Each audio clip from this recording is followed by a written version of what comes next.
नमस्कार, स्वागत है एक बार फिर से आप सभी का आपके अपने चैनल हनुमान सेवा परिवार में। आशा करते हैं कि प्रभु श्री हनुमान जी और परम पूज्य गुरुदेव बाबा नीम करोली महाराज जी आप सभी भक्तों पर असीम कृपा सदैव बनाए रखें। दोस्तों, महाराज जी हमेशा अपने भक्तों के पर्याय में भोजन को बहुत महत्व दिया करते थे। बाबा कहा करते थे कि भोजन जो कुछ भी आप करते हैं, चाहे वह आप अपनी इच्छा से करें या बिना इच्छा के भी भोजन क्यों ना करें, चाहे आप दिन में एक बार भोजन करें या अनेक बार बार बार करें, हर बार जो भी भोजन आपके शरीर में जाता है वास्तव में वह आपकी आत्मा के लिए भोग होता है, जिस भोग को आपकी आत्मा बिल्कुल ठीक एक पुजारी की तरह सामने विद्यमान परमात्मा के अंश को समर्पित करती है। आप जो भी भोजन ग्रहण करते हैं, जो भी आपके शरीर के अंदर प्रवेश करता है, वास्तव में वह उस थाल में सजाए हुए भोग के समान होता है, जो आप मंदिर में जब जाते हैं तो पुजारी को देते हैं, अपने भगवान को, अपने इष्ट को भोग लगाने के लिए। अब यह तो मनुष्य के ऊपर ही निर्भर करता है कि मनुष्य अपने शरीर में जाने वाले उस भोजन रूपी भोग को कितना ज़्यादा शुद्ध और स्वच्छ रख पाता है। अगर आप दिन भर में बस अपने जीभ के चटकारे के लिए उटपटांग कुछ भी खाते रहेंगे, तो मान के चलिए कि आप उटपटांग ही अपने इष्ट को, अपने प्रभु को भोग लगा रहे हैं। आप में से बहुत सारे लोग ये कहते हैं कि भक्ति के आगे का हमें प्राप्त नहीं हो रहा, हमें भक्ति के लिए सही से समझ में नहीं आ रहा। मैं आपको दोस्तों आज बता दूं कि आप अगर भक्ति का सार समझना चाहते हैं, भक्ति का रसपान करना चाहते हैं, तो आप भोजन की व्याख्या को भली भांति अपने जीवन में समझ लीजिए। आपने इस भोजन रूपी भोग का खेल समझ लिया तो आपके लिए भक्ति मार्ग बहुत आसान हो जाएगा, क्योंकि फिर आप भोजन ग्रहण नहीं करेंगे, अपितु आप अपने शरीर रूपी मंदिर में भोग प्रसाद अर्पित करेंगे। और यही नहीं, जिस भी आगंतुक, जिस भी परिवार के सदस्य, जिस भी मित्र को आप भोजन करवाएंगे, उसे भी आप उसी भाव से भोजन करवाएंगे कि जैसे सामने पुजारी को आप भोग की थाली दे रहे हों। अब कलयुग रूपी इस कालचक्र के अंदर माया का सबसे बड़ा जो खेल है वो ये कि मनुष्य को भोजन के भोग की भक्ति से हटा दिया जाए और उसको भौतिक जीवन के भोग में लगा दिया जाए। इसीलिए आपने देखा होगा कि आजकल लोग चाहे कुछ भी मिलावट का खा लेंगे, लेकिन जरा भी सोचेंगे नहीं कि हमारे शरीर में क्या जा रहा है। उस भोग की पवित्रता और शुद्धता तो छोड़िए, उस भोग के अंदर क्या मिला है, कैसे मिला है, किस तरह से मिला है, कोई नहीं सोचता। और अपनी ही सीमाओं को विस्तारित करते हुए लोग अब जीवान के चटकारे के गुलाम भी होने लगे हैं। यानी कि आज के समय में जो नई नई भोजन की विधियां तैयार की जा रही है, नई नई रेसिपी तैयार की जा रही है, उनके द्वारा सिर्फ और सिर्फ आपके मस्तिष्क को संतुष्ट किया जा रहा है। याद रखिए इस बात को कि मस्तिष्क को भोग नहीं लगता, भोग लगता है आपकी आत्मा के द्वारा, आपके परमात्मा के अंश को, जो आपके शरीर के अंदर आप ही की आत्मा के समांतर विद्यमान रहते हैं। और यही सर्वप्रमुख कारण है कि महाराज जी हमेशा हर एक भक्त को भोजन सर्वप्रथम करवाते थे। महाराज जी के पास जो भी जाता, बाबा जाते ही कहते कि प्रसाद लिया, जाओ प्रसाद लो पहले। बाबा के ऐसा कहने के पीछे का मुख्य पर्याय होता है कि महाराज जी आने वाले हर एक मनुष्य शरीर को प्राण प्रतिष्ठित मंदिर की भांति देखते थे, जिसके अंदर स्वयं परमात्मा यानी कि हरि का ही अंश वास करता है, और सामने से आने वाला हर एक मनुष्य उसी हरि, उसी राम की प्रतिछाया होता है। महाराज जी हर एक में एक समान एक ही राम को देखते हैं। यही भाव के कारण बाबा हमेशा अपने भक्तों को कहते कि पहले तुम प्रसाद पाओ।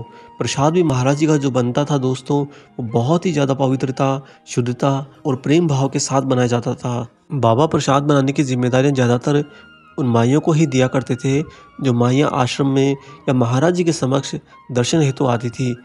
आपको यहाँ पर यह भी बता दें कि जो लोग भी महाराज जी के आदेश पर भोजन तैयार करते थे, जो लोग आगंतुकों के लिए या फिर भंडारे के लिए ही प्रसाद बनाया करते थे, उनमें से एक भी मनुष्य ऐसा नहीं था, या यूँ कहिए कि एक भी भक्त ऐसा नहीं था जो मन मार के भोजन बनाता था।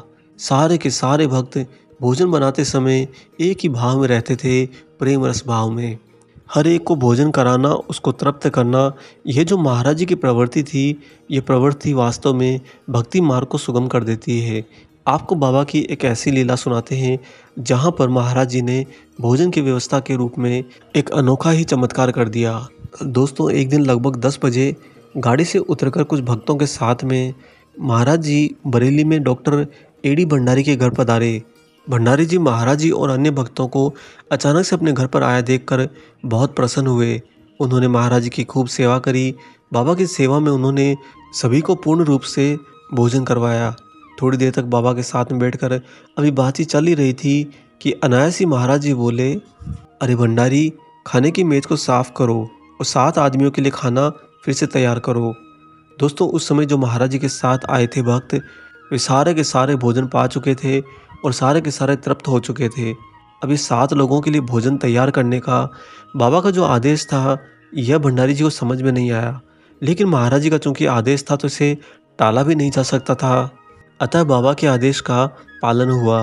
भंडारी जी के परिवारजनों ने मिलकर 7 जनों का और भोजन तैयार किया और वहीं पर महाराज जी के समक्ष बैठे हुए उन आगंतुकों का इंतजार करने लगे जिनके लिए महाराज जी ने भोजन बनवाया था। भंडारी जी का परिवार इस बात के लिए उत्सुक था कि महाराज जी के कौन से भक्त कहीं रह गए, शायद वही आते होंगे।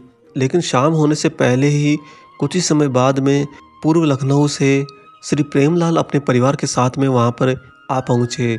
दोस्तों, आपको बता दें कि प्रेमलाल जी भंडारी जी के मित्र थे। प्रेमलाल जी का परिवार भंडारी जी से मिलने आया था। इसके लिए उन्होंने पहले भंडारी जी को कोई सूचना नहीं पहुंचाई थी और साथ ही महाराज जी को तो इसके बारे में किसी ने कोई चर्चा ही नहीं करी थी।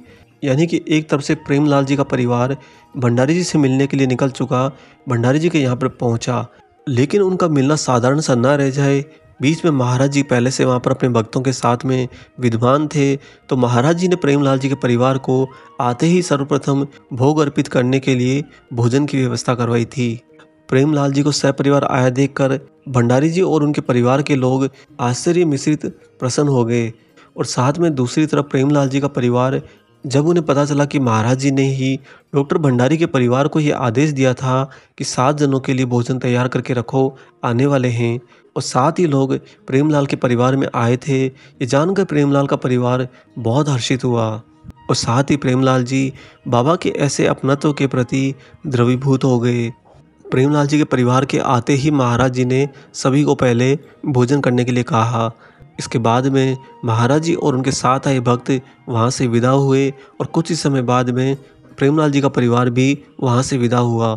तो देखा दोस्तों आपने कि महाराज जी ने यहाँ पर बीच में एक ऐसी व्यवस्था कर दी कि आने वाले को पहले भोजन कराया जाए, क्योंकि महाराज जी बैठे हों और सामने से कोई भक्त आ रहा हो तो वास्तव में वह कोई और नहीं बल्कि स्वयं प्रभु श्री राम को धारण किए हुए वह एक पवित्र मंदिर होता है, जिसको आते ही भोग अर्पित करना अति अनिवार्य होता है। आप भी अपने जीवन के अंदर बाबा से प्रार्थना करने, बाबा को भजने, बाबा की भक्ति करने के अलावा महाराज जी के सानिध्य में रहते हुए इस बात को अपने जीवन के अंदर उतार लीजिए दोस्तों, कि जब भी कोई आपके घर पर आपसे मिलने आता है, जब भी कोई आपको बाजार में भी क्यों ना मिलता हो या फिर कहीं आप किसी से मिलने जाते हो, तो अपना ये प्रथम कर्तव्य बनाइए कि सामने वाला जो भी आपके प्रति प्रेम भाव रखता है, आपके प्रति स्नेह भाव रखता है, उसे मिलते ही सबसे पहले साथ में भोजन करवाइए। अपने जीवन के अंदर ऐसी प्रवृत्ति धारण कर लीजिए कि जो भी आगंतुक आपके समक्ष आएगा वास्तव में वह प्रभु श्री राम ही होंगे और राम जी के नज़दीक आने पर आप उन्हें सबसे पहले भोग अर्पित करिए, अर्थात अपने आगंतुक को आते ही सबसे पहले भोजन करवाइए। इसके बाद में बाकी की बातें देखिए, बाकी के कामकाज देखिए, सब कुछ मंगल होगा, सब कुछ सफल होगा, सब कुछ आप ही के अनुकूल होगा। एक बार अपने जीवन के अंदर ये प्रवृत्ति बना के देखिए, जो भी आपको मिलता है उसे भोजन करवाइए।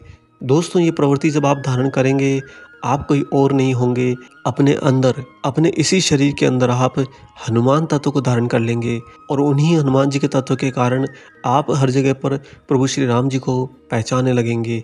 महाराज जी की कृपा आप सभी पर सदैव बनी रहे। इसी के साथ हम आशा करते हैं कि आज का ये खास वीडियो आपको जरूर पसंद आया हो। वीडियो अगर अच्छा लगा है तो जाने से पहले इसे लाइक कर दीजिए और अगर आप चैनल पर नए हैं तो चैनल को सब्सक्राइब कर लीजिए। मिलेंगे बहुत जल्दी ही एक और ऐसे ही अलौकिक वीडियो के साथ में। तब तक अपना और अपने माता पिता का संपूर्ण ख्याल रखिए और परम प्रभु श्री राम जी का निरंतर गुणगान करते हुए बाबा हनुमान और बाबा नीब करोरी महाराज जी की निस्वार्थ होकर सेवा करते रहिए। जय सिया राम।